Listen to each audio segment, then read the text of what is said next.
علماء کا اس بات پر اتفاق ہے کہ آپ کی ولادت عام الفیل کے بعد ہوئی، البتہ اس میں اختلاف ہے کہ عام الفیل سے کتنے دنوں بعد ہوئی۔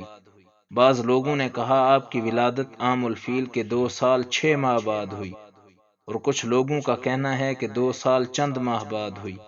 انہوں نے مہینوں کا تعین نہیں کیا۔ والدین کی گود میں آپ کی بہترین نشو و نما ہوئی۔ آپ کے والدین اپنی قوم میں عز و شرف کے مالک تھے، اس لیے آپ کو عز و شرف وراثت میں ملی تھی۔ آپ کا رنگ گورا، بدن دبلا پتلا تھا۔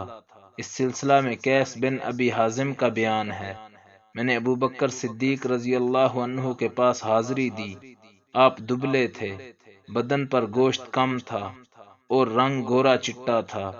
سیرت نگاروں نے راویوں کی زبانی آپ کا حلیہ مبارک کچھ اس طرح بیان کیا ہے: آپ زردی مائل سفید تھے، قد و قامت اچھا معتدل تھا، دبلے پتلے ہلکے رخسار، پیٹھ خمدار، آزار کمر سے سرک جایا کرتی تھی، چہرہ پر گوشت کم تھا، آنکھیں دھنسی ہوئی، ناک اونچی، پنڈلیاں پتلی، رانے مضبوط، پیشانی ابھری ہوئی، انگلیوں کے جوڑ نمایاں تھے۔